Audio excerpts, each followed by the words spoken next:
Hello দর্শক, সবাইকে thanks giving এর শুভেচ্ছা জানিয়ে শুরু করছি আজকের টাইম এক্সক্লুসিভ। বাট একদিকে যেমন থ্যাঙ্কস গিভিং এ সবাই নানান কর্মসূচিতে ব্যস্ত, ঠিক একইভাবে খুবই দুঃখজনক খবর হচ্ছে যে ওয়াশিংটনে গুলিবিদ্ধ আহত ২০ বছর বয়সী ন্যাশনাল গার্ড সদস্য সারা ব্যাংকস্ট্রম মারা গেছেন। আপনারা জানেন যে আফগান একজন রিফিউজি, সে গুলি করেছিল গতকাল এবং তার গুলিতে তিনি আহত হয়েছিলেন। আজকে তিনি মারা গেছেন। যুক্তরাষ্ট্রের এই মৃত্যুর কারণে ব্যাকলাশ, যেটা এই প্রতিক্রিয়া যুক্তরাষ্ট্রের ইমিগ্রেশন নীতিতে ব্যাপক কড়াকড়ি ও শরণার্থী এবং ইমিগ্রেশন সুবিধাপ্রাপ্ত যারা শরণার্থী বা এসআইলি হিসাবে তাদের আবেদন এবং পুনঃতদন্তের হুঁশিয়ারি উচ্চারণ করা হয়েছে এবং ১৯ দেশের নাগরিকদের গ্রিন কার্ড ও পরীক্ষা নিরীক্ষার সিদ্ধান্ত নেওয়া হয়েছে।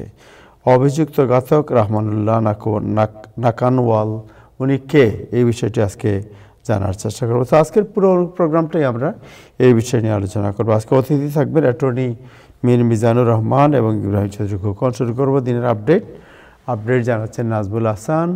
আর ফেসবুকে যারা দেখছেন আশা করি অনুষ্ঠানটি শেয়ার করবেন। জি নাজবুল হাসান, যাচ্ছি আপনার কাছে। ধন্যবাদ আবু তাহের এবং ধন্যবাদ টাইম টেলিভিশনের সকল দর্শক শ্রোতা এবং প্যানেলিস্ট সবাইকে সালাম এবং শুভেচ্ছা। আশা করি আপনারা সবাই ভালো আছেন। আজ নভেম্বর মাসের 27 তারিখ, খুব সম্ভবত 27শে নভেম্বর, থার্সডে, থ্যাংকস গিভিং দিন। এবং তারা সমগ্র যুক্তরাষ্ট্র যখন থ্যাংকস গিভিং এর নৈশ ভোজে অপেক্ষায় ছিলেন কিংবা নৈশ ভোজের টেবিলে বসেছিলেন, তখন প্রেসিডেন্ট ট্রাম্পের ঘোষণা আসলো যে সারা ব্ল্যাকস্টোন, যিনি মাত্র ২০ বছরের বয়স্ক এবং ওয়েস্ট ভার্জিনিয়ার, তিনি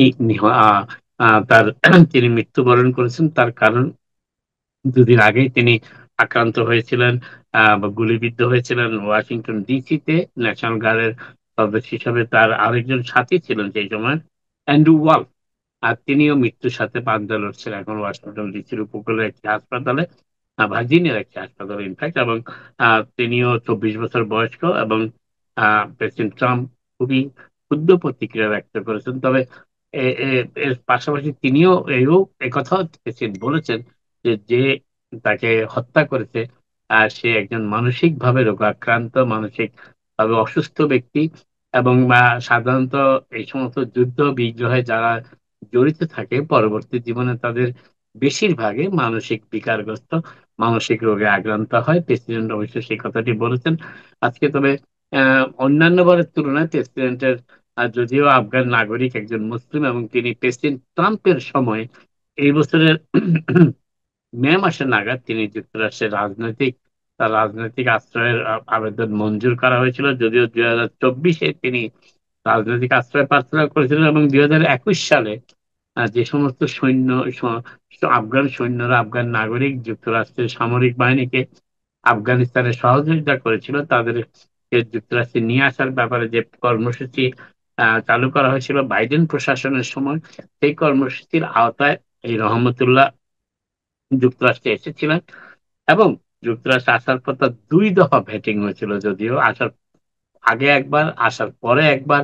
তিনি রাজনৈতিক আশ্রয় প্রার্থনা করার পর তার অনুমোদন দেওয়ার আগেও তাকে একবার ব্যাটিং করা হয়েছিল। অতএব প্রেসিডেন্ট ট্রাম্পের আমলেই তিনি কিন্তু রাজনৈতিক আশ্রয় পেয়েছেন। প্রেসিডেন্ট ট্রাম্প আজকে যে বক্তব্যটি দিয়েছেন যে যারা যুদ্ধে অংশগ্রহণ করে থাকে কিংবা যুদ্ধ থেকে ফেরার পর যারা মানসিকভাবে অসুস্থ হয় কিংবা সেই ধরনের ব্যক্তিকে যুক্তরাষ্ট্রে গ্রিন কার্ড প্রদানের প্রক্রিয়াটি এখন নিশ্চয়ই আলোচনায় চলে আসবে। এবং হয়তো প্রেসিডেন্ট ট্রাম্প ইতিমধ্যে, ট্রাম্প প্রশাসন বেশ কয়েকটি অসুখকে যুক্তরাষ্ট্রে স্থায়ী বাসিন্দা হওয়ার অযোগ্য বলে ঘোষণা করেছেন। ইতিমধ্যেই তার প্রশাসন থেকে এই ঘোষণাটি দেওয়া হয়েছে। তার সাথে মানসিক বিকারগ্রস্ততা এবং মানসিক স্বাস্থ্য পরীক্ষার বিষয়টিও অন্তর্ভুক্ত করা হবে কিনা সেই বিষয়ে জল্পনা কল্পনা বেশ কিছু রক্ষণশীল সংবাদ মাধ্যমে শুরু হয়েছে ইতিমধ্যে। এবং সেটি শুরু হয়েছে প্রেসিডেন্ট ট্রাম্পের আজকের বক্তব্যের পরে। একটু আগে অবশ্য তার জানিয়েছেন, সারা দিন ধরে আজকে খবরটি সমগ্র সংবাদ মাধ্যমে প্রচারিত হচ্ছে। সেটি হচ্ছে যে যে সমস্ত কনসার্ন কান্ট্রি, যদিও ইউএসসিআইএস এর পক্ষ থেকে এখনো আনুষ্ঠানিকভাবে এই কনসার্ন তার দেশগুলোর কথা বলা হয়নি, যদিও কিছু কিছু সংবাদ মাধ্যম প্রেসিডেন্ট ট্রাম্প যে সমস্ত দেশের উপর ট্রাভেল নিষেধাজ্ঞা আরোপ করেছিলেন সেই সমস্ত দেশকে এই কনসার্ন দেশের আওতায় নিয়ে এসেছেন। কিন্তু ইউএসসিআইএস এর পক্ষ থেকে এখনো পর্যন্ত আনুষ্ঠানিকভাবে জানানো হয়নি যে এই কনসার্ন দেশগুলো কোনগুলো, এবং সেই কনসার্ন দেশের সকল নাগরিক যারা যুক্তরাষ্ট্রে স্থায়ী বাসিন্দা হওয়ার যোগ্যতা অর্জন করেছেন, গ্রিন কার্ডও হাতে পেয়েছেন, কিংবা তাদের গ্রিন কার্ড হাতে পাওয়ার অপেক্ষায় রয়েছেন, I-485 ফর্ম পূরণ করে তারা গ্রিন কার্ড পাওয়ার অপেক্ষায় রয়েছেন, তাদের সবাইকে পুনরায় ইন্টারভিউ আবারও বলা হচ্ছে যে ইউএসসিআইএস এর পক্ষ থেকে বলা হয়েছে সকল গ্রিন কার্ড ধারী ভ্যাটিং করা হবে, পুনরায় যাচাই বাছাই করা হবে এই সমস্ত কনসার্ন দেশ থেকে যারা এসেছেন। এবং এই কনসার্ন দেশগুলির ব্যাপারটি অবশ্য পরিষ্কার করা হয়নি এখনো, যদিও ইউএসসিএস এর যিনি ডিরেক্টর জোসেফ এডলো বলেছেন যে প্রেসিডেন্ট ট্রাম্পের তাৎক্ষণিক নির্দেশের পরিপ্রেক্ষিতেই এই নতুন নিয়ম কার্যকর করা হচ্ছে। এবং ইতিমধ্যেই গতকাল জানানো হয়েছে যে আফগানিস্তানের যে সকল নাগরিক যুক্তরাষ্ট্রে বিভিন্ন ইমিগ্রেশন সুবিধার জন্য আবেদন করেছিলেন তাদের সকল আবেদন প্রক্রিয়া স্থগিত করা হয়েছে ইতিমধ্যেই। আরেকটি বিষয় যেটি প্রেসিডেন্ট ট্রাম্প, আপনারা জানেন যে অর্থনীতির ব্যাপারে তিনি মুদ্রাস্ফীতি কমিয়ে এনেছেন, এই বিষয়টি বেশ জোরের সাথে উল্লেখ করে থাকেন সকল ধরনের অর্থনৈতিক বক্তব্য প্রদানকালে। কিন্তু একটি জনমত জরিপে দেখা যাচ্ছে যে জনমত জরিপটি করেছে পলিটিকো বলে যে যুক্তরাষ্ট্র অত্যন্ত আলোচিত একটি সংবাদ মাধ্যম রয়েছে রাজনৈতিক সংবাদ প্রকাশের ক্ষেত্রে বেশ ক্রেডিবল একটি সংবাদ মাধ্যম পলিটিকো, এবং আরেকটি সহযোগী সংগঠন পাবলিক ফার্স্ট, তারা এই জরিপটি করেছে এবং জরিপটির ফলাফল প্রকাশ করেছে রয়টার্স নিউজ এজেন্সি। সেই জরিপে দেখা যাচ্ছে যে যুক্তরাষ্ট্রের বেশিরভাগ মানুষ এখন মনে করেন যে দ্রব্য মূল্য বৃদ্ধির মূল কারণ হচ্ছে প্রেসিডেন্ট ট্রাম্পের অর্থনৈতিক নীতিমালা, এবং এর ফলে এবং বিশেষ করে গ্রোসারির মূল্য বেড়েছে প্রেসিডেন্ট ট্রাম্পের কিছু সিদ্ধান্তের কারণে। যদিও বেশিরভাগ নাগরিক মনে করেন যে গ্রোসারির মূল্য বেড়ে যাওয়াটাই এই মুহূর্তে তাদের জন্য সবচেয়ে বিড়ম্বনা এবং উদ্বেগের বিষয়। যতটা না উদ্বেগের বিষয় গ্রোসারি সামগ্রীর গ্রোসারি পণ্যের দাম বেড়ে যাওয়া, তার থেকে অনেক কম বিড়ম্বনা উদ্বেগের বিষয়টি হচ্ছে চিকিৎসা চিকিৎসা সেবা নেওয়ার যে ব্যয়, কিংবা হাউজিং এর ব্যয় অর্থাৎ বাসস্থান এবং চিকিৎসা বাবদ যে ব্যয়ের বিষয়টি রয়েছে, তার থেকে বেশি উদ্বেগের বিষয় গ্রোসারি কেনার ব্যাপারটি অধিক মূল্যে। এবং প্রায় 55%, 55% মানুষ মনে করেন যে প্রেসিডেন্ট ট্রাম্পের কারণেই এই তাদের বিভিন্ন গ্রোসারিতে সমগ্র যুক্তরাষ্ট্র জুড়ে গ্রোসারি পণ্যের দাম পেয়েছে।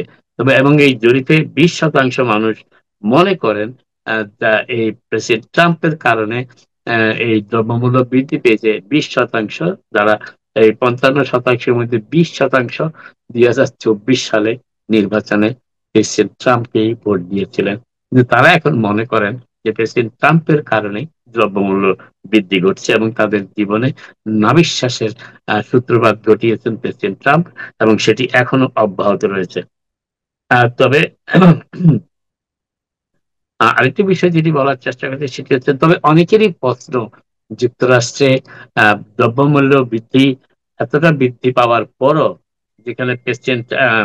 যেখানে বাইডেন প্রশাসনের সময় মুদ্রাস্ফীতি $9 পর্যন্ত পৌঁছে গিয়েছিল, এখনো এটি $4 নিচে 9% পৌঁছে গিয়েছিল বাইডেনের সময়, এখনো মুদ্রাস্ফীতি যুক্তরাষ্ট্রের 4% নিচে অবস্থান করছে।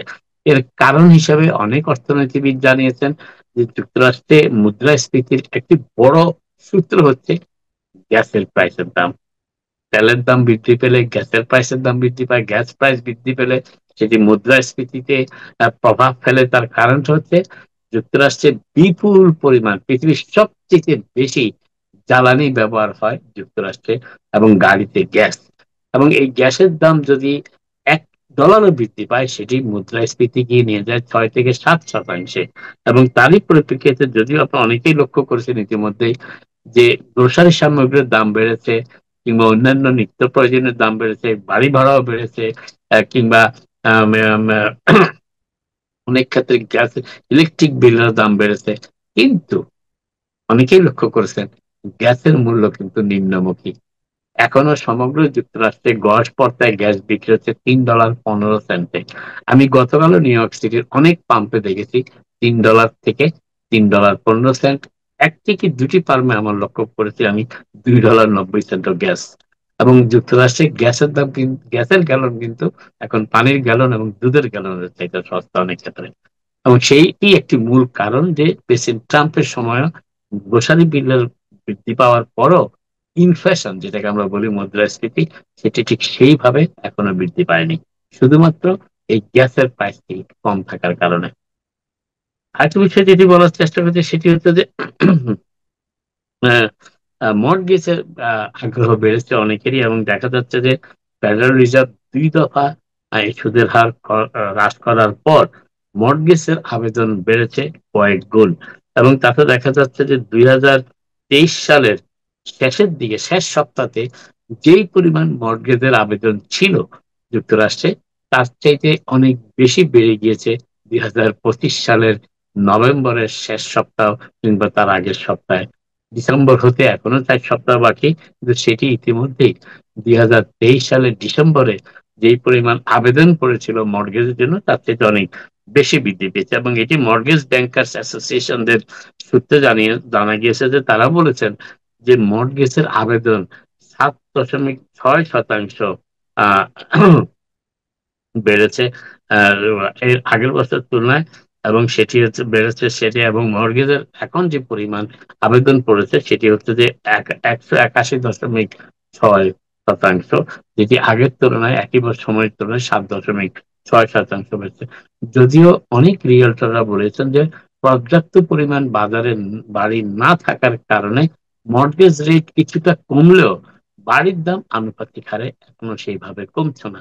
কারণ নতুন বাড়ি নির্মাণ প্রক্রিয়া অনেকটাই স্থগিত কিংবা খুবই মন্থর, এবং সেই কারণে নতুন বাড়ি না পাওয়ার কারণে পুরনো বাড়ির দামই এখনো আহ, সাধারণ মূল্যের থেকে কিছুটা বেশি মূল্য রয়েছে, যেহেতু বাড়ির চাহিদা বেশি, সরবরাহ কম। আরেকটা বিষয় যেটি বলার চেষ্টা করছে সেটি হচ্ছে যে প্রেসিডেন্ট ট্রাম্প প্রশাসন, আপনার অনেকের হয়তো মনে আছে যে বাইডেন প্রশাসনের সময় একদিকে প্রস্তাব রাখা হয়েছিল যে এয়ারলাইন্স গুলো যদি তাদের ফ্লাইট বিলম্বিত করে, তাদের কারণে, এয়ারলাইন্স এর কারণে যদি ফ্লাইট বিলম্বিত হয়, গড়ে প্রত্যেক যাত্রীকে, গড়ে আমি বলছি, $775 জরিমানা প্রদান করার কথা এয়ারলাইন্স গুলোর। এবং এটি একটি বিধিমালা প্রস্তুত করা হয়েছিল আহ বাইডেন প্রশাসনের সময়। প্রেসিডেন্ট ট্রাম্প সেই ট্রাম্পের প্রশাসন সেটি নাকচ করে দিয়েছেন।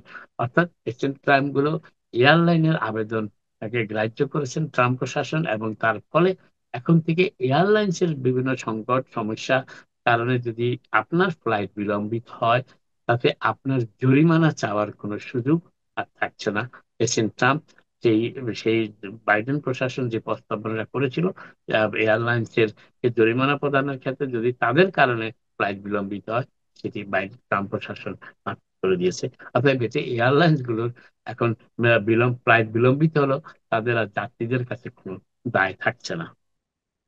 আরেকটা বিষয় যেটি বলার চেষ্টা করছি সেটি হচ্ছে যে আহ, নিউ ইয়র্ক সিটির মেয়র, নির্বাচিত মেয়র, পরবর্তী মেয়র যিনি দায়িত্বভার গ্রহণ করবেন জানুয়ারি 1 তারিখ, তিনি আজকে নিউ ইয়র্ক সিটির সিটি কাউন্সিলের নতুন স্পিকার হিসেবে জুলি মেননকে স্বাগত জানিয়েছেন, তবে সতর্কতার সাথে। তার কারণটা হচ্ছে তিনি বলেছেন যে তিনি অপেক্ষা করছেন জুলি মেনন কাউন্সিল স্পিকার হিসেবে দায়িত্ব পালনের শুরুতে, এবং তিনি মনে করেন যে নিউ ইয়র্কবাসীর উন্নয়ন কল্যাণের জন্য যে অ্যাফোর্ডেবিলিটি এজেন্ডার মাধ্যমে তাকে নিউ ইয়র্কবাসী নির্বাচিত করেছে, সেই প্রতিশ্রুতি বাস্তবায়নে তিনি সিটি কাউন্সিলের প্রধান হিসেবে, সিটি কাউন্সিল স্পিকার হিসেবে জুলি মেনন, যিনি মধ্যমপন্থী ডেমোক্রেট হিসেবে পরিচিত এবং নিউ ইয়র্ক সিটির ইতিহাসে প্রথম ইহুদি সম্প্রদায়ভুক্ত একজন স্পিকার নির্বাচিত হতে যাচ্ছেন, যদিও তিনি এখনো হননি। আর তিনি দাবি করেছেন যে স্পিকার নির্বাচিত হওয়ার জন্য যত ভোটের প্রয়োজন কাউন্সিলম্যানদের নিকট থেকে, তার কাছে তার থেকে বেশি ভোট হয়েছে। এবং আগামী জানুয়ারি 7 তারিখ খুব সম্ভবত নিউ ইয়র্ক সিটি কাউন্সিলের স্পিকার নির্বাচন করা হবে, যদিও জানুয়ারি 1 তারিখে মেয়র হিসাবে শপথ গ্রহণ করবেন জোহরান মামদানি। এবং জোহরান মামদানি বলেছেন যে তিনি আশা করছেন জুলি ম্যাননের সহযোগিতা পাবেন, যে অ্যাফোর্ডেবিলিটি যে প্রস্তাবনা তিনি করেছেন, যার মাধ্যমে নিউ ইয়র্কের জনগণ তাকে ভোট দিয়ে নির্বাচিত করেছে, সেটি বাস্তবায়নে তার সমর্থন তিনি পাবেন। এবং যদিও অনেকেই ধারণা করেছিলেন যে সিটি কাউন্সিলে সদস্য হিসেবে যারা জোহরান মামদানিকে সমর্থন দিয়েছিলেন, নির্বাচনে এন্ডোর্সও করেছিলেন, তাদের কাউকে না কাউকে স্পিকার হিসেবে নির্বাচিত করা হবে, কিন্তু জুলি মেনন দাবি করেছেন তার কাছে স্পিকার হিসাবে নির্বাচিত হওয়ার চাইতে প্রয়োজনের চাইতে বেশি সংখ্যক ভোট রয়েছে। আহ, এবং যদিও ভোটের সংখ্যা তিনি বলেননি, তবে নিউ ইয়র্ক সমগ্র যুক্তরাষ্ট্রের সবচেয়ে ব্যয়বহুল শহরে, ব্যয়বহুল স্টেটের, ব্যয়বহুল সিটির জনগণের ভাগ্য পরিবর্তনে সিটি কাউন্সিল সহায়ক ভূমিকা রাখবে, এই আশাটি ব্যক্ত করেছেন মেয়র জোহরান মামদানি। আপাতত এখানে শেষ করি আজকে, আবার আপনার সাথে কথা হবে। আপনার সবাই ভালো থাকুন। Thank you so much, thank you Nazmul Hasan. So একটা হচ্ছে যে ইমিগ্রেশন নিয়ে আমরা আজকে আলোচনা করবো, আমাদের সাথে মীর মিজান সাহেব জয়েন করবেন। But in the mean time যেটা আগে যদি একটু জিজ্ঞেস করি যে আপনাকে মামদানি অ্যাডমিনিস্ট্রেশন আজকে মোস্ট প্রবলি MSNBC যে রিপোর্ট করেছে যে 121 এমপ্লয়ি সিটি হলে যারা কাজ করতো আপনার 179 এমপ্লয়িকে তিনি ফায়ার করেছেন, ফায়ার করার সিদ্ধান্ত নিয়েছেন অলরেডি। দেখেন ফায়ার তিনি করেননি, কারণ তিনি তো হায়ার করেননি, ফায়ার তিনি করেননি। তিনি বলেছেন যে তারা যেন পদত্যাগ করে, যা ডিসেম্বরের 31 তারিখের মধ্যে, জানুয়ারি 1 তারিখ তার দায়িত্বভার গ্রহণ করার আগে তারা যেন সিটি হলে তাদের যে পজিশনে তারা এখন চাকরি করছেন সেই পজিশন থেকে পদত্যাগ করে। সো এটা কি ব্যাকলাশ কি হতে পারে? What is the backlash? এই ধরনের ঘোষণা অতীতের কারণ এখানের মধ্যে এমন লোক তো আছে যে হয়তো মামদানিকেই ভোট দিয়েছে, হতে পারে, কিন্তু বিষয়টা যেটি এই সময় বেশি আলোচিত হচ্ছে, সেটা হচ্ছে নিউ ইয়র্ক সিটির অতীতের কোনো মেয়র তার পূর্ববর্তী প্রশাসনের কর্মচারীদের কাউকে কাজে রাখতে না চাইলে সেটি তারা জানিয়েছেন ঠিকই ট্রানজিশন টিমের মাধ্যমে, তবে এইভাবে জনসমক্ষে ঘোষণা দেননি। অতএব সেই সময় এটি ব্যাকলাশের প্রশ্নটি উঠেনি। ব্যাকলাশের প্রশ্ন উঠছে এইবারের ঘোষণার পর। এবং এবং আরেকটি বিষয় যেটি বলার চেষ্টা করছি, রাজনৈতিক কারণে কিংবা রাজনৈতিক সম্পর্ক থাকার কারণে যারা সিটি হল কিংবা বিভিন্ন যুক্তরাষ্ট্রের বিভিন্ন প্রশাসন চাকরির সুযোগ পেয়ে থাকে, তারা রাজনৈতিক তারা পরবর্তীতে সেটিতে খুব খুব কম ক্ষেত্রে দেখা গেছে তারা সেই চাকরিটি অব্যাহত রাখতে পারেন, সেটি হয়তো পারেন না। কিন্তু এই জিনিস যেটি মেয়র মামদানি ট্রানজিশন টিম করার চেষ্টা করেছে, তারা একটা বিষয় আমাদের সবারই মনে রাখা দরকার, যে এইবারই প্রথম দুটো বিষয়ে খুব জনসমক্ষে নিয়ে আসা হচ্ছে। একটি হচ্ছে 70,000 মানুষ মামদানির প্রশাসনে চাকরির আবেদন করেছে, তারা চাকরি করতে চায় তার সাথে, তার প্রশাসনের সাথে।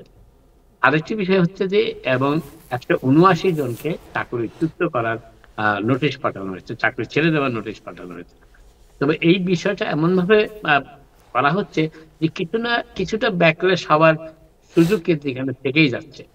কিন্তু এর পাশাপাশি আরেকটি কথা মনে রাখা দরকার, যে মেয়র মামদানি যখন দায়িত্বভার গ্রহণ করছেন, নিউ ইয়র্ক বাসীকে, নিউ ইয়র্কের যে সমস্ত কর্মচারী কিংবা যে সমস্ত বাসিন্দা তাকে ভোট দিয়েছেন কিংবা ভোট দেননি, এই দুই ধরনের কর্মী কিংবা সমর্থকদের কিংবা ভোটারদের সমর্থন তার প্রয়োজন তার বিভিন্ন এজেন্ডা বাস্তবায়নে।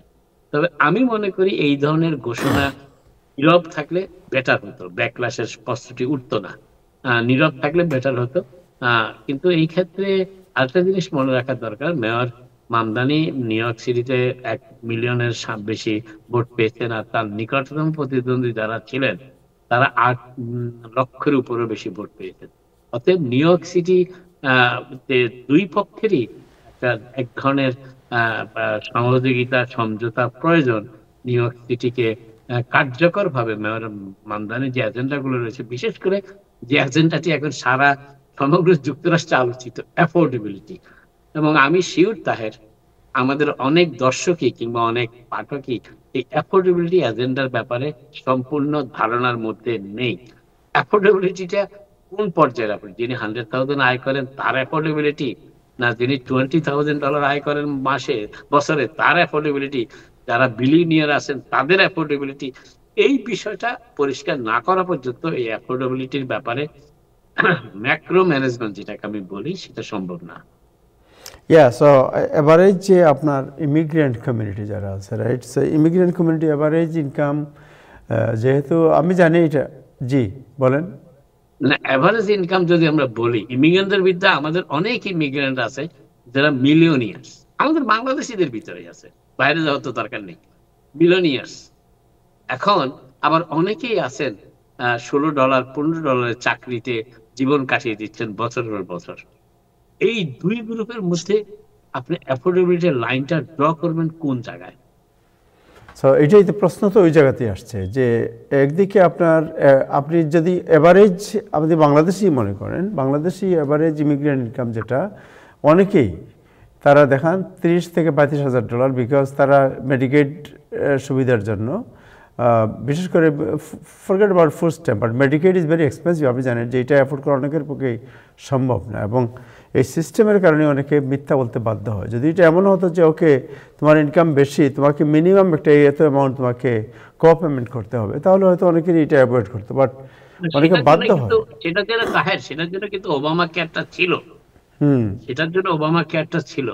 যেমন ধরেন ওবামা কেয়ারে আপনি মাসে $200 থেকে $250 দিলে অনেক ক্ষেত্রে পরিবারের জন্য ইন্স্যুরেন্স পাওয়া যেত। তখন আপনাকে মিথ্যা কথা বলে মেডিকেট দেওয়ার প্রয়োজন ছিল না। সেই জিনিসটা, সেই ব্যাপারটা কাট করার জন্য ট্রাম্প প্রশাসন, রিপাবলিকানরা এই বিগ বিউটিফুল বিলটি পাস করেছে, যাতে আমেরিকার মানুষের যে মধ্যবিত্তের যে লিমিট, যেমন মেডিকেট প্রাপ্তিটা একটা ফেডারেল পভার্টি লিমিটের একটা পর্যায়ে এসে তারা মেডিকেট পায়, কিন্তু এর মাঝখানে যে গ্রুপটা আছে সেই মেডিকেট তারা তাদের বেতন সত্যিকার ভাবে বেতন ঘোষণা করে, যেমন ধরেন 60,000 কিংবা $70,000 যারা পায়, তারা না পায় মেডিকেট, না পায় কোম্পানি থেকে হেলথ কেয়ার, না পায় তারা অন্য কোনো সুযোগ থেকে হেলথ কেয়ার, তাদের জন্যই কিন্তু প্রেসিডেন্ট ওবামা সেই ওবামা কেয়ারটি চালু করেছিলেন, যে এই মধ্যম শ্রেণীর জন্য। কিন্তু সেটিও এখন কেড়ে নেওয়া হচ্ছে।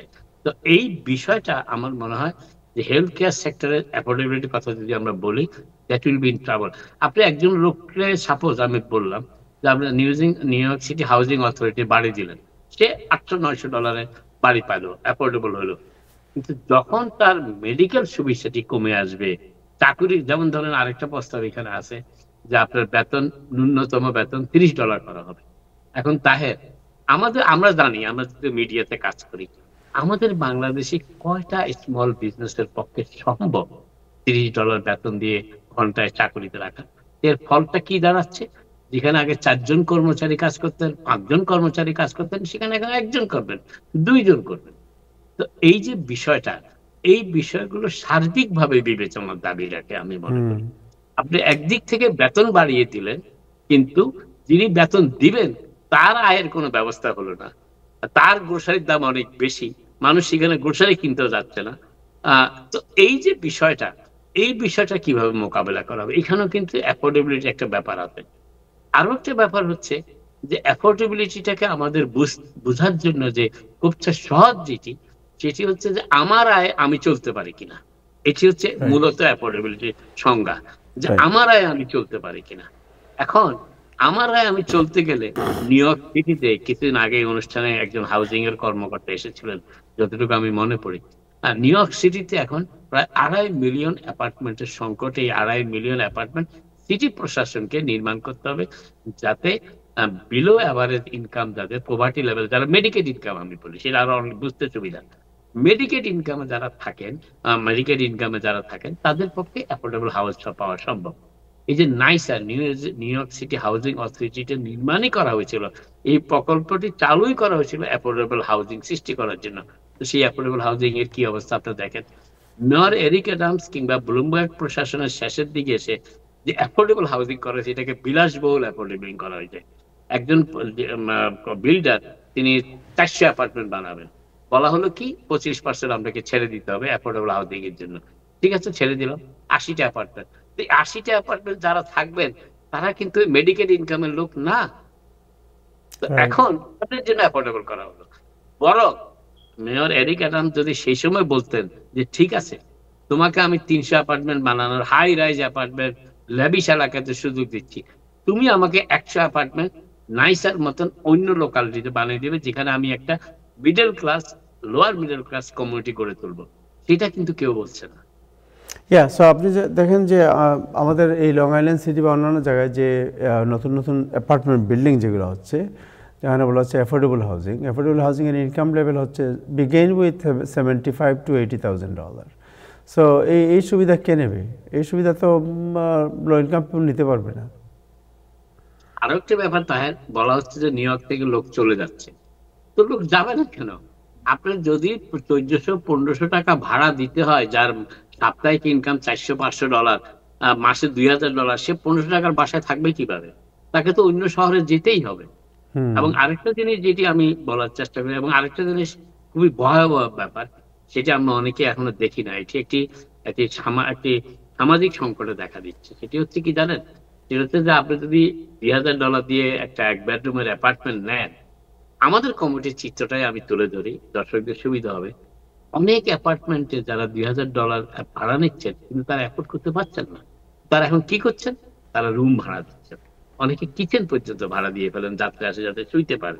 তো এইটা কিন্তু একটা ভয়াবহ ফায়ার হ্যাজার্ড, সেফটি হ্যাজার্ড। এবং এই জিনিসটা, এবং আরো একটা জিনিস আরেকটা লক্ষ্য করবেন আপনি, সেখানে নতুন আরেকটি সংকটের সৃষ্টি হচ্ছে, যে এই সিটি প্রশাসন থেকে এই ধরনের জিনিসগুলোতে তেমন যাচাই বাছাই এখন আর করা হয় না। এতে কি হচ্ছে? যেখানে 3 জন কি 4 জন কি 5 জন ম্যাক্সিমাম থাকার কথা, সেখানে অনেক ক্ষেত্রে দেখা যাচ্ছে 15 জন, 10 জন, 20 জনও থাকতে বাধ্য হচ্ছেন থাকার জন্য। কারণ অনেক ছাত্র এসেছেন যুক্তরাষ্ট্রে, বাংলাদেশিদেরই অনেক ছাত্র আছে নিউ ইয়র্ক শহরে। আমার ধারণা অনুযায়ী 2,000-এর বেশি ছাত্র নিউ ইয়র্ক সিটিতেই এখন আছে, যারা বাংলাদেশ থেকে সাম্প্রতিককালে এসেছেন, কিংবা বছর খানিক গড়ছে, যারা দুয়েকের মধ্যে এসেছেন। তাদের বাবা মারা বাংলাদেশে খুব বেশি ধনী না, জি, কিন্তু তারা এখানে এসেছেন। এখন তাদের পক্ষে প্রত্যেক মাসে 1,200, 1,500, 1,800 টাকা রেন্ট দিয়ে থাকা সম্ভব না। এখন তারা কি করছে? রুম শেয়ার করছেন, এবং এই রুম শেয়ার করতে গিয়ে তারা বিড়ম্বনার শিকার হচ্ছেন নানাভাবে। এই সমাধানগুলো আমরা কিভাবে করব? এরাও তো নিউ ইয়র্কবাসী। That's right, absolutely right. আচ্ছা, আমাদের সাথে মিন মিজান ভাই অনেকদিন পরে জয়েন করেছেন। আজকে আপনি থাকেন, ইব্রাহিম সিদ্দিক খোকনও আছেন।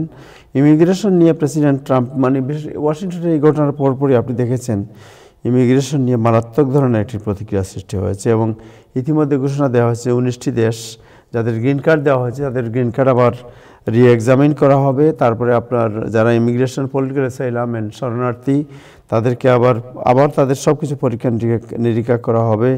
USCIS ডিরেক্টর জোসেফ উনি তার আপনার এক্স বা টুইটারে বলেছেন, at the direction of I have directed to full scale rigorous examination of every green card for every alien from every country of concern। এটা উনি USCIS এর ডিরেক্টর, তিনি তার টুইটার করেছেন। তিনি বলেছেন, the protection of this country and of the American people remains paramount, and the American people will not bear the cost of the prior administration reckless resettlement policies. American safety is non-negotiable. So জনাব মীর মিজান, আপনার কাছে যাই। নাজমুল হাসান আপনিও শুনলেন, ইব্রাহিম সিদ্দিক আপনিও শুনেছেন, এবং 19টি দেশের তো বললামই, এবং বলা হচ্ছে যে পলিটিক্যাল অ্যাসাইলাম, রিফিউজি, প্রত্যেকটির উপরই তারা এখন, মানে একটু আগে যেটা বললাম যে USCIS এর ডিরেক্টর তিনি যা বলেছেন, তিনি বলেছেন, আবার বলছি, মিজান ভাই আপনি কি শুনতে পাচ্ছেন? আমি শুনতে পাচ্ছি, আপনারা আমাকে শুনতে পাচ্ছেন? শুনতে পাচ্ছি আপনাকে, জি। আপনারা কাইন্ডলি আমার সালাম গ্রহণ করুন। আপনি দয়া করে আমাদের সালাম গ্রহণ করুন, এবং আপনাকে হ্যাপি থ্যাঙ্কসগিভিংয়ের শুভেচ্ছা জানাচ্ছি, এবং অনেকদিন পরে আপনাকে দেখতে পেরে আমরা সবাই আপ্লুত এবং আনন্দিত। যদিও মিজান ভাইকে খুব স্বাস্থ্যবান মনে হচ্ছে, খুব স্বাস্থ্যবান, ভালো মনে হচ্ছে। খুব রিসেন্টলি ভাইয়ের সাথে কোনো বেয়াদবি করেছে বলে তো মনে পড়ে না। হ্যাঁ, নাজমুল ভাইয়ের সাথে বলেছি সুস্বাস্থ্য হলো শান্তির মূল শর্ত। এখানে একজন, কিন্তু এখানে একজন প্রখ্যাত সাংবাদিক আছেন, উনি বলতেছেন মনে মনে, আমি কিন্তু টুপটাপ।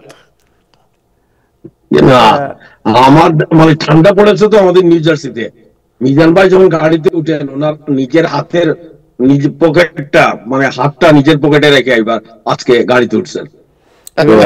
আপনার মানে একজন নেট খুবই আনস্টেবল, আপনি ওয়াইফাই তে জয়েন করেন, আপনার নেট দিয়ে একজন আইনজীবী হিসাবে এই নিজের পকেটে হাত দিয়ে গাড়িতে ওঠা এটা গুরুত্বপূর্ণ ঘটনা।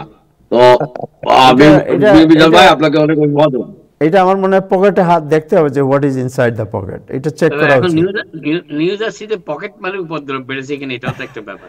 না দুই কারণে হতে পারে, একটা হইতে পারে পকেটে অনেক বেশি বাড়ি আছে, মানে বিভিন্ন পকেটে কি রাখে মানুষ, টাকা রাখে পকেটে, টাকার প্রতি মায়া, এটা মারাত্মক। কিন্তু না না মানে টাকা থাকার তো কথা সেই 93 সাল থেকে আপনাদের মতো বহু সংবাদকর্মী, মিডিয়া যারা উন্নয়ন সেবী, তারা আমাদের মতো বহু মানুষকে গড়ে তুলেছেন। তা আমাদের যদি কিছু টাকা পয়সা হয়, সবচেয়ে বেশি খুশি হবে কারা? আপনারাই খুশি হবেন, আপনাদের অবদান আছে। ধন্যবাদ। Thank you so much, thank you. আচ্ছা মিজান ভাই, জরুরি কথায় আপনাকে যাই, যে এই যে বিষয়গুলো আলোচনা করলাম, আপনি একটু আগে শুনেছেন, প্রথমে ওভারঅল আপনার কাছে জানতে চাই যে হোয়াট ইউ আর থিঙ্কিং। আচ্ছা, ইন দ্য মিন টাইম আমার মনে হয় আপনি একটু আপনারা একটু 1 মিনিট পজ নেই। ইব্রাহিম চৌধুরী খোকন, যে আফগান লোকটি এই যে অ্যাটাক করলো, রাইট, ওই লোকের পরিচয় কি, সে কে? সে হচ্ছে রহমানুল্লাহ লাকানওয়াল, একজন আফগান মানুষ, যিনি মানে ওয়াশিংটন স্টেট থেকে গাড়ি চালিয়ে এখানে আসছেন। এখন তার উপর তল্লাশি চালিয়ে দেখা গেল যে উনি আফগানিস্তানে আমাদের আমেরিকান বাহিনীর সাথে কাজ করেছেন, সিআই এর সাথে, এবং তার উদ্দেশ্য এখনো জানা যায় নাই, এবং তার ক্ষোভটা কিসের উপর। তিনি 21 সালে ইমিগ্রেশন পেয়েছেন, তার কার্ড মার্ড সব মোটামুটি একটা সেটেল অবস্থায় উনি। এবং উনি কেন 21 সালে পান নাই কার্ড 25 সালে পাইছেন, কিন্তু 21 সালে তিনি আমেরিকায় আসেন, তার বিভিন্ন বেটিং পদ্ধতির মধ্য দিয়েই তিনি কার্ডটা পাইছেন। কিন্তু এখন এবং তার কাজের ইতিহাস যদি আমরা দেখি, সেখানে মার্কিন মিডিয়াগুলো জানাচ্ছে যে তিনি মানে মার্কিন কর্তৃপক্ষের সাথে কাজ করেছেন আগে, সিআইএ এর ইনফরমার বা এজেন্ট বা সহযোগী হিসাবে আফগানিস্তানের মাঠে কাজ করেছেন। এবং যখন আমেরিকান ট্রুপ সেখান থেকে সরে আসে, ওই সময় বা কাছাকাছি সময় তিনি চলে আসেন এখানে। সমস্ত খনা তল্লাশির পর, সমস্ত বেটিং এর পর তাকে কার্ড দেওয়া হয়েছে। এখন তিনি কেন খেপলেন, কি কারণে এসে এই কুলাঙ্গার মানুষটা এখন আবার নতুন করে এমনি একটা মানে একটা কঠিন অবস্থার মধ্যে দিয়ে আমেরিকা যাচ্ছে। এখন সমস্ত ইমিগ্রেন্ট, এবং এর মধ্যে নাম মোহাম্মদুল্লাহ কি রহমানুল্লাহ, এক মুসলমান নাম। এটা মানে এটা তো সাংঘাতিক, এটা খারাপ কাজ করেছেন। কিন্তু তার যে মনোগঠন, এবং তিনি আমেরিকানদের সাথে আগে কাজ করেছেন, এই মানুষটার মানে হয়তো বিস্তারিত জিজ্ঞাসাবাদের পরে হয়তো আমরা জানতে পারবো, হয়তো এইসব বিষয়ে কোনো সময় জানতেও পারবো না, বাট এটা খুবই ধিক্কারজনক। আমরা জানি আহত গার্ডের মধ্যে একজন যিনি সারা ছিলেন, তিনি আজকে মারা গেছেন। এই মারা যাওয়ার মধ্য দিয়ে এই জিনিসটা আরো বেশি ক্ষুব্ধ হয়ে উঠেছেন প্রশাসন এবং বিশেষ করে রক্ষণশীলরা। জি, থ্যাংক ইউ সো মাচ। সারার পরিবার আমেরিকান মিডিয়াতে কিছুটা পরিবর্তন আমি লক্ষ্য করছি। এই ব্যক্তিকে কেউ আগে দিয়ে মুসলিম কথাটি বলেনি কিন্তু এখনো পর্যন্ত, এবং প্রেসিডেন্ট ট্রাম্পও তার কোনো বক্তব্য সে মুসলিম টেররিস্ট যেটি আগে বলে ফেলতো সাথে সাথেই, সেটি কিন্তু বলেনি এখনো পর্যন্ত। আমার মনে হয় এটা একটু আমি মনে করি যে আমেরিকান মিডিয়াগুলো তাদের মত পরিবর্তনের ব্যাপারে চিন্তা ভাবনা শুরু করেছে, এবং ধরা পড়লেই নাম মুসলমান হলেই মুসলিম টেররিস্ট বলে ফেলতো আগে, কিন্তু সেটি কিন্তু এখনো বলে নেই কেউ। এক্স্যাক্টলি নামে দেখা যাচ্ছে, কিন্তু আগে যেভাবে মুসলিম টেররিস্ট বলা হতো, মার্কিন মিডিয়াগুলো এই ব্যাপারে অনেক সতর্ক শব্দ প্রয়োগ করতেছে। এখন এই ব্যাপারে কিছু দেখি না। এমনকি রাজনৈতিক নেতৃবৃন্দরা যারা আগে থেকে বিবৃতি দিয়ে দিতেন, সাথে সাথে আমরা এটা দেখতে পাচ্ছি না এবার। তো এটা একটা পজিটিভ জিনিস, যে দুর্বৃত্ত, যে অন্যায়কারী, যে কুলাঙ্গার, তাকে ওইভাবেই বিবেচনা করা হচ্ছে। তবে আমাদের ইব্রাহিম চৌধুরীর মহান প্রেসিডেন্ট যে সতর্কতার সাথে আজকে যে তার মৃত্যু সংবাদ ঘোষণা করেছেন, আমি কয়েক চ্যানেলে বিভিন্ন ভাবে স্লো মোশন দিয়ে দেখার চেষ্টা করেছি। তিনি কিন্তু স্পষ্ট করে বলেছেন যে মানসিক বিকারগ্রস্ত রোগ। এক্স্যাক্টলি, মানসিক বিকারগ্রস্ত না হইলে এই কাজ করতে পারে। মানে সে তার নিজের জাতির জন্য। এটা কিন্তু প্রেসিডেন্ট ট্রাম্পের স্বভাব সিদ্ধ কথা না, কিন্তু আমি সেটা বলার চেষ্টা করছি। এর আগে যত ধরনের এই ধরনের ঘটনা ঘটছে মুসলিম টেররিস্ট বলা হতো। এবং আজকে একটা জিনিস খেয়াল করেছেন কি আমি জানি না, Taher, very improvement, significant improvement আমি বলবো, কনসার্ন কান্ট্রিজ বলেছেন, ইসলামিক কান্ট্রি কিন্তু বলেন নাই। Right, concern country, right, that's what the immigration director. এখন ইমিগ্রেশনের বক্তব্যের ভাষা পরিবর্তন হচ্ছে, আমেরিকার মিডিয়ার ভাষা পরিবর্তন হচ্ছে, আমাদেরও কিছুটা পরিবর্তন হওয়া দরকার। আমরা এই ডোনাল্ড ট্রাম্প এবং রক্ষণশীলদের বিরুদ্ধে যারা বিদ্বেষ প্রচার করেন ক্রমাগত, মানে প্রতিদিনই তাদের এই বিদ্বেষের এজেন্ডা নিয়ে যারা বসেন, তাদেরও সতর্কভাবে এইসব আলোচনা করা দরকার। জি, মানে বিদ্বেষ বলতে আপনি গতকালকে থেকে একই কথা বলতেছেন, বিদ্বেষ মানে কি আমি বুঝলাম না। যে ট্রাম্প যদি একটা কথা বলে থাকেন আমার সমালোচনা করা রাইট, এখানে বিদ্বেষের কি পেলেন আপনি? আমি যদি তাকে বিদ্বেষ না, এটা তো সমালোচনা, ভালোবেসে সমালোচনা করবেন, এটা তো বিদ্বেষ না, এটা তো ভালো জিনিস। রাইট, ওইটাই বলছি, বিদ্বেষ তো অন্য জিনিস। বিদ্বেষ হচ্ছে যে উদ্দেশ্য প্রণোদিতভাবে কাউকে যদি আপনার কারোর বিরুদ্ধে উস্কানি রটনা করা, এটা হলো বিদ্বেষ, রাইট, তাকে জন্য। বাট ট্রাম্প সাহেব উনি ঘুমাচ্ছেন, ওনার বয়স বেড়েছে, উনি আগের মতো কাজ করতে পারছেন না, এগুলো তো বিদ্বেষ না, এটা তো রিয়েলিটি। কি করা যাবে, এখন বেচারার বয়স প্রায় 80 বছর, আপনার নিজেরও এটা স্বাভাবিক, ইটস এ হিউম্যান নেচার যে উনি আগের মতো কাজ করতে পারেন না। এখন আপনি যদি বলেন এটাকে, এখন আমেরিকার জরুরি সব আলোচনা রেখে, মানে আপনারা যদি একটা নিউজের উল্লেখযোগ্য সময় ব্যয় করেন যে ট্রাম্প জিমাইতেছেন, না না, আপনি তো সময় নষ্ট করে ফেলতেছেন আরো বেশি। এখন আমি মাপ দিলাম, আমি বেকআপ করলাম। উনি আপনি দেখেছেন সেদিন যখন মেয়র মামদানির সাথে কথা বলছিলেন পাশে রেখে, চোখ তো কয়েকবারই বন্ধ হয়ে গেছিল, ঘুমায় গেছিলেন তিনি কথা বলার। এটা ভালোবাসার উষ্ণতায়, একজন মেয়র, পপুলার মেয়রের প্রতি তার ভালোবাসার উষ্ণতায় চোখ বুঝে তিনি ভালোবাসা জানিয়েছেন। বিষয়টা এইভাবে দেখেন আবু তাহের সাহেব, চোখ বুঝে ভালোবাসা জানিয়েছেন। আচ্ছা আচ্ছা, যাই হোক, এখন তো আমরা মিজান ভাই আপনার কাছে একটু জিজ্ঞেস করি। মিজান ভাই, আপনার কি মনে হয় যে বলছে যে ইমিগ্রেশন ডিরেক্টর যারা বলছেন, যে আমি যদি ওনার ইমিগ্রেশন ডিরেক্টরেট যে টুইট করেছেন তিনি, যেটা যদি একটু পড়ে শোনাই, আমার কাছে মনে হচ্ছে একটু কনসার্ন, আমার কাছে মনে হচ্ছে যে আপনি একটু আগেই পড়ে শোনাইছেন আর পড়েন না, জি বলেন আপনি, মানে আপনি পড়েছেন আর কি, এটা এজন্য আমি বলতে চাচ্ছি।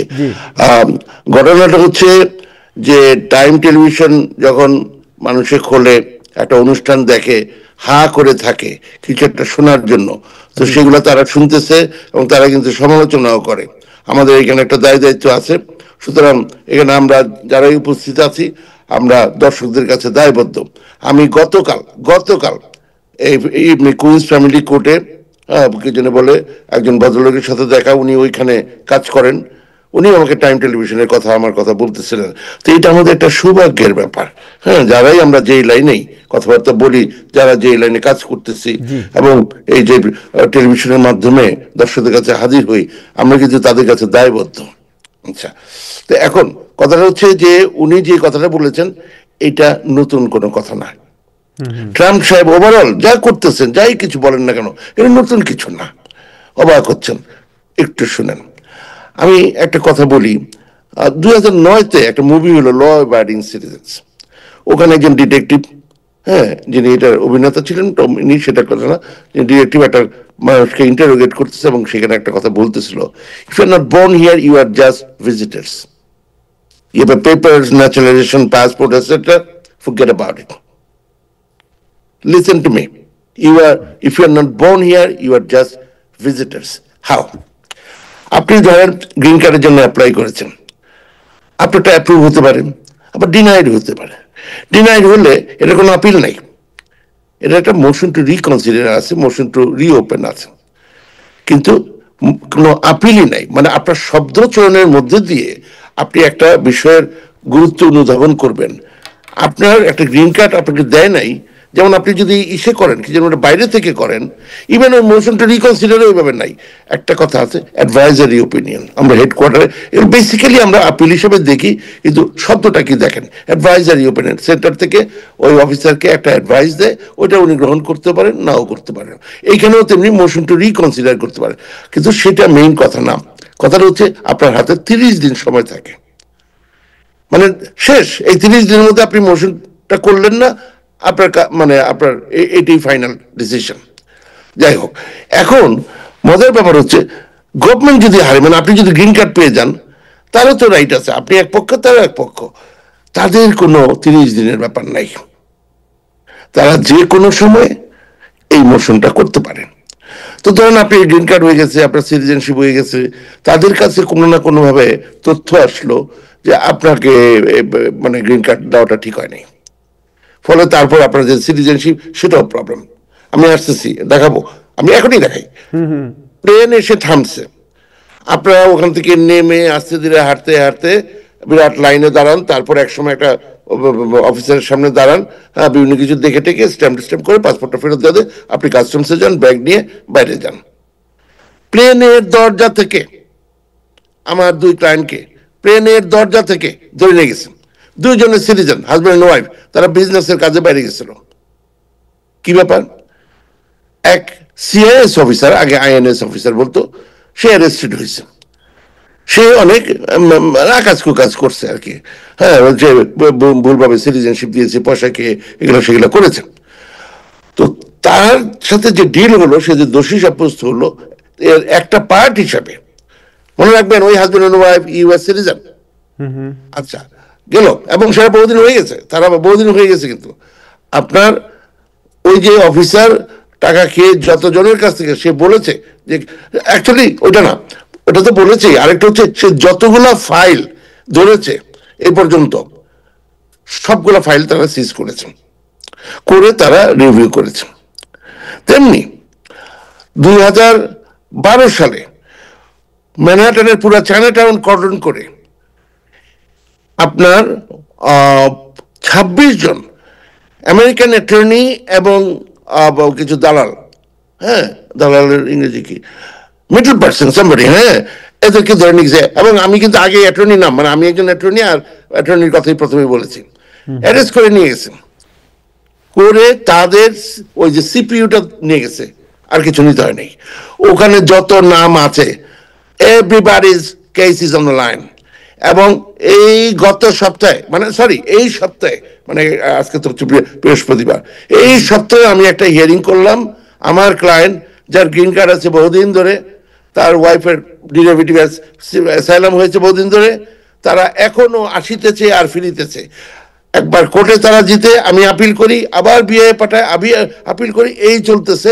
কারণ কি, তাদের ওই যে লয়ার কনভিক্টেড হয়েছে ফেডারেল কোর্টে, ফলে তাদের যত ক্লায়েন্ট তার মধ্যে একখানা আমার মানে মানে পরে আমার কাছে আসছে, হ্যাঁ, না চাইলে ওই লয়ার তো কনভিক্টেড নাই, তা আমি এই কেসটা দিয়েছি এবং এই পর্যন্ত আমি ঝুলিয়ে রাখতে পারছি। তারা পারে নাই আমার ক্লায়েন্টকে প্রুভ করতে যে সে যোগ্য না, কিন্তু ওই তারাও ঘুরতেছে, আমিও ঘুরতেছি, এই চলিতেছে। 12 সালে ঘটনা, আজকে 25 সাল।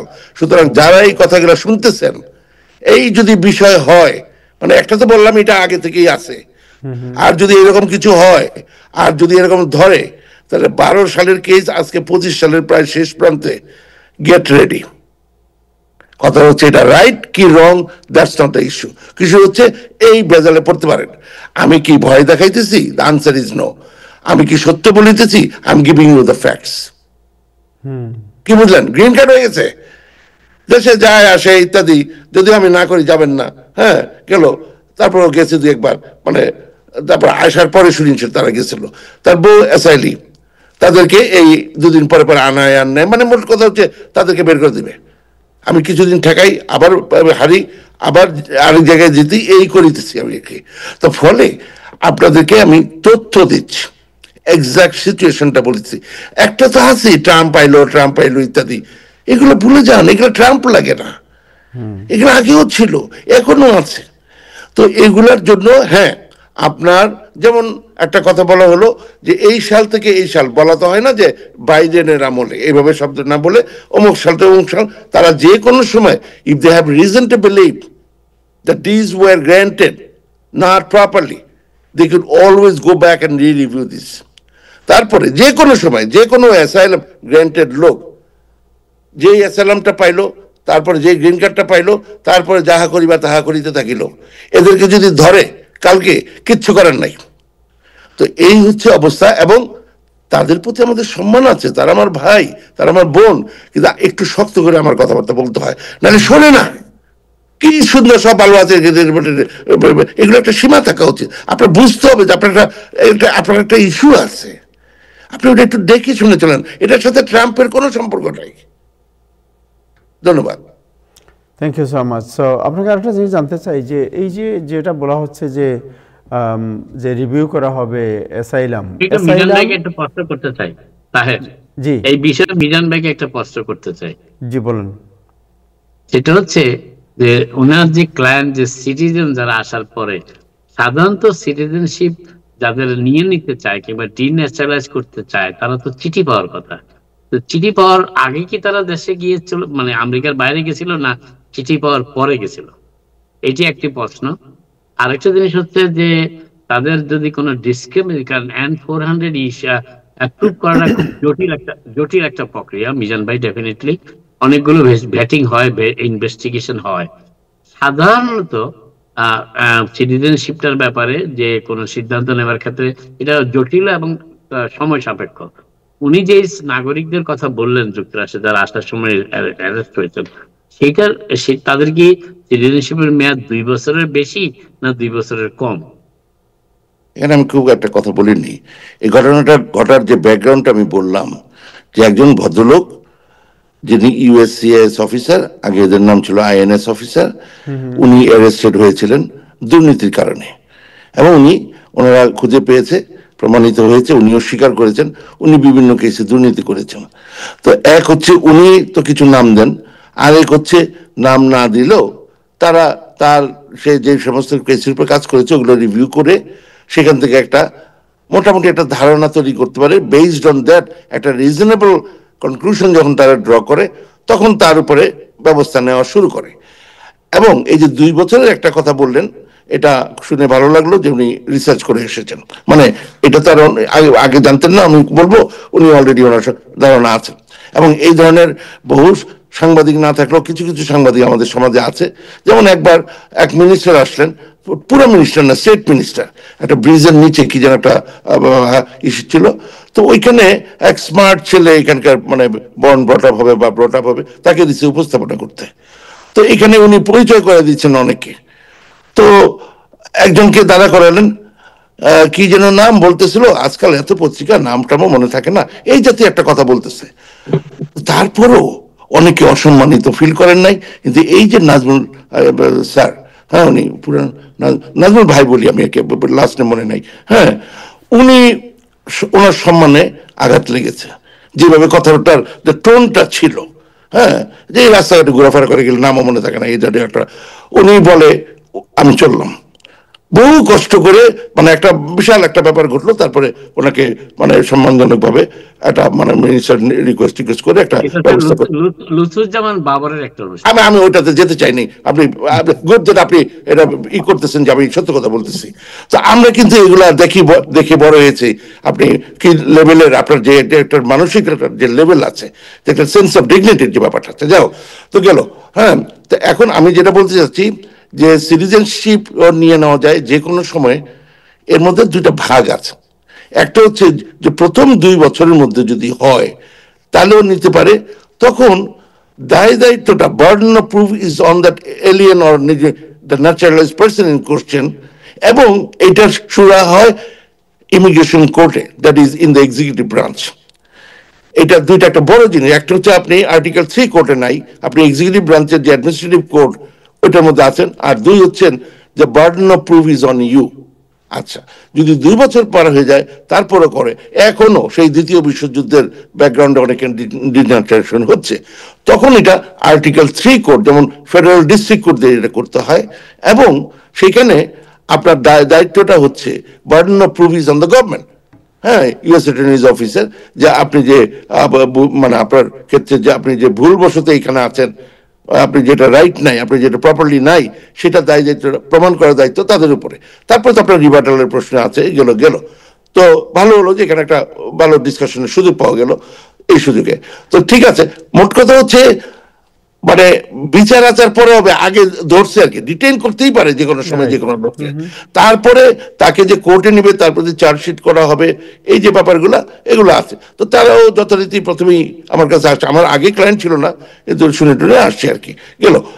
তো এইটার জন্যই ওই কথাটা যে তারা আমার এই মুহূর্তে মনে নাই 2 বছর হয়ে গেছিল না 2 বছর পরে, হ্যাঁ সেটা পরে আসতেছি। কিন্তু কথাটা হচ্ছে এটাই আপনার যে প্রশ্নের যে উত্তরটা আমি দেওয়ার চেষ্টা করলাম, হ্যাঁ এইখানে দুইটা ভাগ আছে। হ্যাঁ, কিন্তু তার মানেই এই নয়, ওই যে বললাম যে আমার 2 বছর হয়ে গেছে গ্রিন কার্ড সিটিজেনশিপের, আমার আর কোনো ভয় নাই, না। তারপরও আপনার যে কোনো সময় যে কোনো ক্ষেত্রে আপনাকে এরকম ভাবে রিভিউ করা হতে পারে। এবং এই যে দেখেন না মাঝে মাঝে ট্রাম্প সাহেব ওই যে দেয়, হুমকি দেয়, ওই যে কি এলন মাস্ক সমুক এগুলো দেয়, এই মামদানি কেউ দিয়েছে বোধহয়, এগুলা দেয় এই ব্যাকগ্রাউন্ডে। সেও জানে কিছু বলে, তাকে বোধহয় বলা হয়েছে আর কি, আপনি ইচ্ছে করলে পারেন। সে যে পারে না, পারে বলেই যে করে নাই অনেককে, সেটাই আবার সুখবর একটা জিনিস আর কি। ধন্যবাদ। এবং এর মধ্যে আমিও পড়ি, আমিও এখানে বর্ণ না, হ্যাঁ, সুতরাং আমিও এর মধ্যে পড়ি আর কি।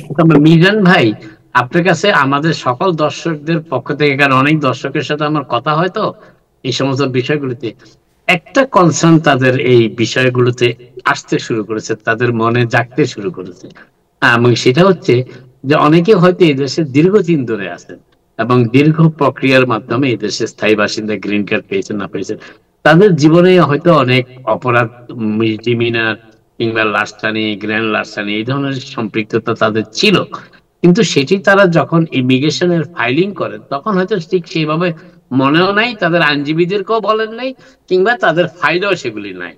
কিন্তু এখন যখন তারা ফিরে আসার চেষ্টা করেন, কিংবা তখন সিবিপি অফিসাররা, কাস্টমস এন্ড বর্ডার পেট্রোল, যারা তাকে আমেরিকাতে এন্ট্রি দেওয়ার যেটা দায়িত্বপ্রাপ্ত, তারা যখন সেই ফাইলগুলো পেয়ে যান তাদের রেকর্ডে, তখন তো সমস্যা সৃষ্টি হয়। এবং এইটাকে অ্যাভয়েড করার জন্য আপনি কি মনে করেন যে যারা গ্রিন কার্ড প্রক্রিয়ায় এখনো আছেন, গ্রিন কার্ড নিয়ে চলছেন এখনো, তাদের উচিত তাদের নিজস্ব উদ্যোগে তাদের ব্যাকগ্রাউন্ড চেক করা, যে তাদের ব্যাকগ্রাউন্ডে এমন কোন তথ্য আছে কিনা যেটা ইমিগ্রেশন কর্তৃপক্ষের কাছে ফ্ল্যাগ হিসাবে ধরা যেতে পারে? ধন্যবাদ এই প্রশ্ন করার জন্য। আচ্ছা, বিকজ এগুলা তো একজনের একটা কথা না, এটা দিয়ে মানে কমিউনিটির সবারই, অনেকেরই উপকারটা হবে, এই ধরনের প্রশ্নগুলো আমার সুবিধা হয়, গেল। আচ্ছা, সেটা কি জিনিস আপনি যেটা বললেন, এটা আবারও বলছি, সিবিপি হয়েছে কবে? 2003 সালের কথা। ফরগেট অ্যাবাউট দিস, আরো পিছনে যান। হ্যাঁ, আমার এই স্কুলের একজন সিনিয়র গ্রাজুয়েট, সে এটার সাথে জড়িত ছিল, তাকে প্রমোশন দেয় নাই, সে প্রাইভেট প্র্যাকটিসে চলে গিয়ে সে ভালো কিছু কাজ করেছে, গেল।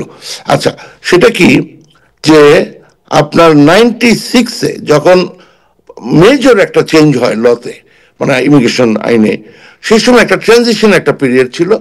সেই সময় এক ভদ্রলোক ডমিনিকান রিপাবলিক থেকে ফিরতেছিল এবং তাকে মোটামুটি সাথে সাথে ম্যাক্সিমাম সিকিউরিটি প্রিজনে নিয়ে যাওয়া হয়েছে। ঘটনা কি? ঘটনা হচ্ছে যেই সময়ের এই ঘটনার থেকে এই জিনিসটা হয়েছে, সেই সময়ের আইনে এটা এটা এই অবস্থা হওয়ার কথা ছিল না, গেল। আচ্ছা, না থাকলেও ইমিগ্রেশন আইনে রেট্রোঅ্যাক্টিভ অ্যাপ্লিকেশন ইজ পসিবল।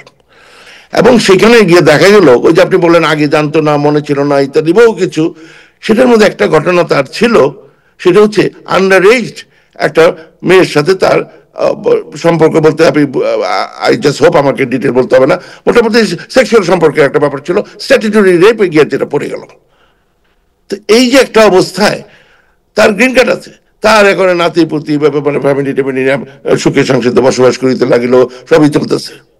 কিন্তু তারপরে হ্যাঁ, আপনার দেখা গেল তার এইটার আন্ডারে সে হয় কি জানি বলে রিমুভাল প্রসিডিংসে পড়ে, এবং তারপরে যাহা হইবে তাই হইলো। মোট কথা, যদিও এটা আগে হয়েছে, ল চেঞ্জ হয়েছে পরে, যেটা সাধারণত ক্রিমিনাল কেসে ডাবল জিওপার্ডি অ্যালাউড না, কিন্তু এইখানে এটা অ্যালাউড। এবং আমি এখানে একটা কথা বলি, আপনি যেটা বললেন অনেকের যে এটা আছে, আপনি যদি কোনো অপরাধ করে থাকেন যার শাস্তি 1 বছর বা তার বেশি হতে পারে, অ্যাকচুয়ালি হয়েছে তার বলে কোনো কথা নেই, হতে পারে, তাহলেই এটাকে যদি মিসডিমিনারও হয়, এটাকে বলে অ্যাগ্রাভেটেড ফেলনি, যেটা ক্রিমিনাল কেসে নাই, কিন্তু ইমিগ্রেশন কেসে এটাকে একটা নতুন নাম টাম দিয়ে এরকম অ্যাগ্রাভেটেড ফেলনি করেছে। এবং এইটার জন্য আপনি গ্রিন কার্ড থাকলেও, যেটাকে আমি মাঝে মাঝে বলার সুযোগ পেলেই আমি বলি, আপনি সিটিজেন হওয়ার আগ পর্যন্ত আপনি ইলিগালি প্রবেশ করেছেন, F1 দিয়ে প্রবেশ করেছেন, ভিজিটর হয়ে প্রবেশ করেছেন, গ্রিন কার্ড হয়ে গেছে, আপনারা সবাই, মানে আমি সহ ইনক্লুডেড, আমার সিটিজেনটা হয়ে গেছে, কিন্তু তার আগে যতদিন ছিলাম আমরা হচ্ছি এলিয়েন। ডাজন্ট ম্যাটার আপনি ইলিগাল, এখানে গ্রিন কার্ড আছে, F1 স্টুডেন্টস সব গণহারে আমাদের নাম এলিয়েন। গত আমলে এটাকে চেঞ্জ করে নন সিটিজেন করা হয়েছে, কিন্তু এখনো ওই এলিয়েন টেলিয়েন বলে। তারা যদি এই ধরনের কোনো ব্যাপার থাকে, গ্রিন কার্ড আছে কিন্তু তারপরেও যদি এই ধরনের কিছু বেরোয় যে তার এই ধরনের বিষয় ছিল, তাহলে ওনাকে এখান থেকে ডিপোর্ট করে দেওয়া যায়। সুতরাং আপনারা ওই যে বললেন যে এখন তারা তাদের কিছু করার আছে কিনা, দ্য আনসার ইজ ইয়েস। যেমন নিউ ইয়র্কে যদি আপনি থাকেন, এটাকে বলে 440 মোশন। আপনি ক্রিমিনাল যেইখানে আপনার কেসটা ছিল সেখানে আপনি দেরি হয়ে গেল, এটার ব্যবস্থা আছে, আপনি 440 মোশন করবেন, করে ওই কেসটা রিওপেন করিয়ে আপনি এটা based on merit, not based on ওই যে গভর্নর পার্ডন টার্ডন করে দিয়ে ওগুলো তো হবে না, বেসড অন মেরিট আপনি ওই কেসটা এমন পর্যায়ে নিয়ে আসবেন যাতে করে আপনার এটা এগ্রাভেটেড ফেলোনি না থাকে। এটা কবে করবেন? গতকাল করবেন। হাসি শুরু হয়ে যাবে, গতকাল সম্ভব না, ঠিক আছে কালকে করেন, কালকে শুক্রবার, অনেকের আবার শুক্রবারে বলে যে এটা তো শনিবার, তো কালকে। এই সমস্ত মস্করা বন্ধ করেন, কাজের শুরু করেন।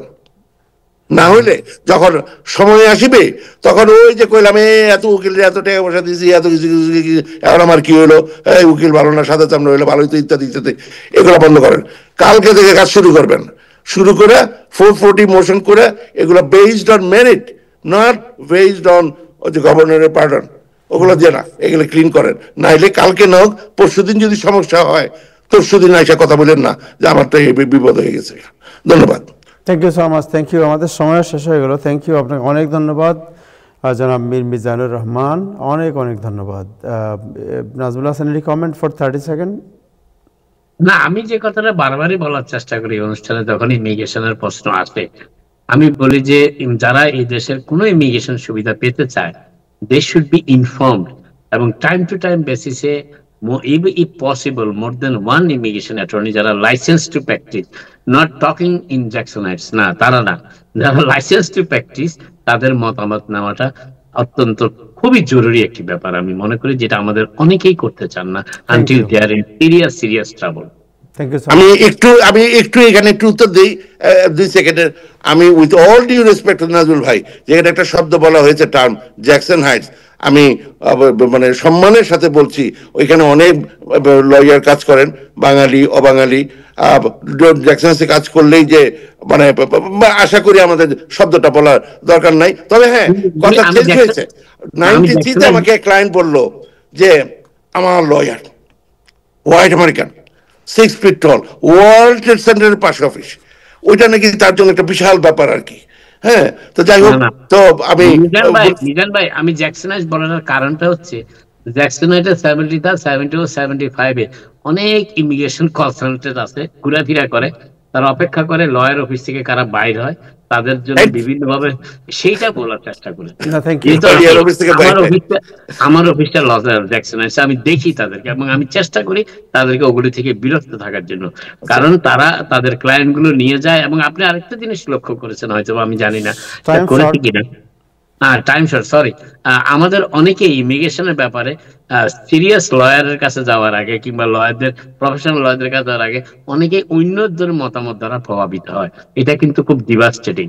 Thank you so much, thank you Ibrahim Chowdhury Khokon, আপনাকে অনেক ধন্যবাদ। থ্যাংক ইউ জনাব মীর মিজান, আপনাকে অনেক ধন্যবাদ। থ্যাংক ইউ নাজমুল হাসান, আপনাকে অনেক ধন্যবাদ। দর্শক, এখনই একটি প্রোগ্রাম শুরু হবে, অত্যন্ত আকর্ষণীয় একজন জনপ্রিয় শিল্পী বাংলাদেশের এবং সব বাঙালি কমিউনিটির একজন জনপ্রিয় শিল্পী। তিনি আজকে টাইম টেলিভিশন স্টুডিওতে গানও গেয়েছেন, কথাও বলেছেন। আশা করি অনুষ্ঠানটি দেখবেন। আজকে এ পর্যন্তই, আগামীকাল আবার দেখা হবে। সবাই ভালো থাকবেন। খুদা হাফেজ।